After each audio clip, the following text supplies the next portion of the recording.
సంవత్సరాల తరబడి ఎన్ని మందులు వాడినా మీ మోకాల నొప్పులు తగ్గట్లేదా? ప్రాణ పెయిన్ క్లినిక్ లో అత్యాధునిక చికిత్స. నమస్తే, నేను విజయ్. ప్రజావేదిక వర్సెస్ వైసీపీ ఆఫీస్ గుర్తుందా? 2019 జూన్ 26వ తేదీన అప్పటి ప్రజావేదిక కూల్చివేత గుర్తుకొస్తుందా? వైసీపీ ప్రభుత్వం అధికారంలోకి వచ్చిన మరుక్షణమే చంద్రబాబు ప్రభుత్వం నిర్మించిన ప్రజావేదికను నేలపాలు చేశారు. రాత్రికి రాత్రే బుల్డోజర్లను తీసుకొచ్చి ప్రజావేదికను నేలమట్టం చేశారు. సరిగ్గా 5 ఏళ్ల తర్వాత, అంటే ఇవాళ జూన్ 22, 2024 తేదీన మళ్లీ అమరావతిలో అదే జరిగింది. తాడేపల్లి మండలం సీతానగరంలో వైసీపీ కార్యాలయం నేలమట్టమైంది. తెల్లవారకు ముందే బుల్డోజర్లు వైసీపీ సెంట్రల్ ఆఫీసులను చుట్టుముట్టాయి.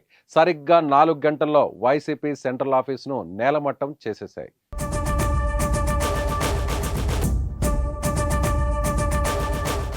నిజానికి వైసీపీ కార్యాలయానికి ఇచ్చిన భూమి నీటిపారుదల శాఖ స్థలం, బోట్ యార్డ్గా ఉపయోగిస్తున్న స్థలాన్ని జగన్ ప్రభుత్వం వైసీపీ ఆఫీస్కు లీజుకిచ్చింది. సంవత్సరానికి 1000 రూపాయల చొప్పున 33 ఏళ్లకు లీజుకిచ్చారు. ఆ తర్వాత అక్కడ సెంట్రల్ ఆఫీస్ నిర్మాణం మొదలుపెట్టేశారు. అయితే ఈ నిర్మాణం పైన సిఆర్డీఏ నోటీసులు జారీ చేసింది. ఈ కార్యాలయం నిర్మాణం ప్లాన్ కోసం కనీసం ప్రభుత్వానికి దరఖాస్తు కూడా చేయలేదని, నీటిపారుదల శాఖ భూమి కబ్జా చేశారని టీడీపీ గుంటూరు జిల్లా ప్రధాన కార్యదర్శి పోతినేని శ్రీనివాసరావు సిఆర్డీఏకు ఫిర్యాదు చేశారు. ఎంటీఎంసీ కమిషనర్లకు కూడా ఫిర్యాదు అందించారు. ఈ నేపథ్యంలోనే ఇవాళ వైసీపీ ఆఫీసు కార్యాలయాన్ని ఎంటీఎంసీ సిబ్బంది కూల్చివేశారు. ఇప్పుడు కూల్చివేసిన వైసీపీ సెంట్రల్ కార్యాలయాన్ని ఇరిగేషన్ శాఖకు చెందిన స్థలం అని అధికారులు చెబుతున్నారు. వైసీపీ ఆఫీసుకు ఈ స్థలం ఇచ్చేందుకు ఇరిగేషన్ శాఖ నుంచి ఎలాంటి అనుమతి కూడా తీసుకోలేదని అధికారులు చెబుతున్నారు. సిఆర్డీఏ, ఎంటీఎంఏ, రెవెన్యూ శాఖలో ఈ భూమిని వైసీపీకి హ్యాండ్ ఓవర్ చేయలేదని వారు అంటున్నారు. ఏ ఒక్క అనుమతి లేకుండా రోడ్డుకు అడ్డంగా వైసీపీ కార్యాలయాన్ని నిర్మించడం నిబంధనలకు విరుద్ధమని, అందుకే కూల్చివేయలేక తప్పలేదని చెబుతున్నారు.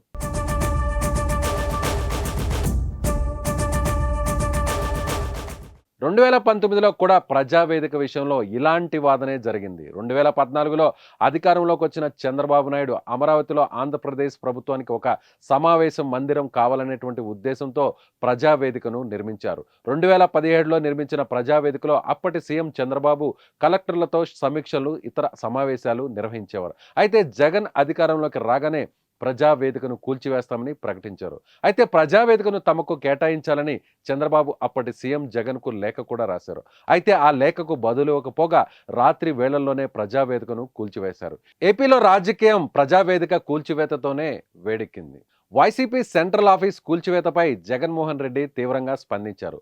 ఆంధ్రప్రదేశ్లో కక్ష సాధింపు చర్యలు జరుగుతున్నాయని, చంద్రబాబు తన దమన కాండను మరో స్థాయికి తీసుకెళ్లారని ట్వీట్ చేశారు జగన్.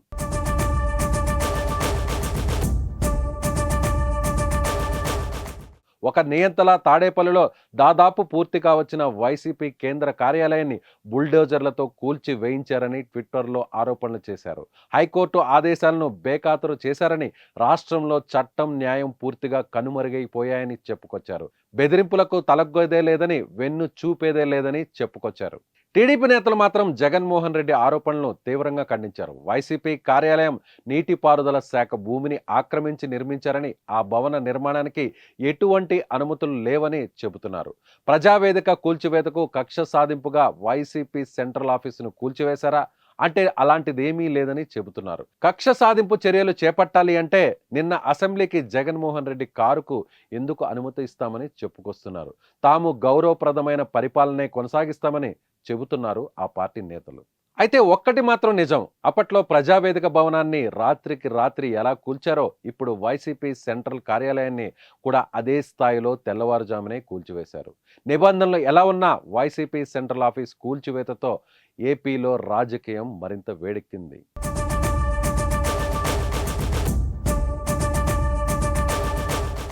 సుమన్ టీవీలో మీ పర్సనల్ అండ్ బిజినెస్ ప్రమోషన్స్ కోసం కింది నెంబర్కి కాంటాక్ట్ చేయండి.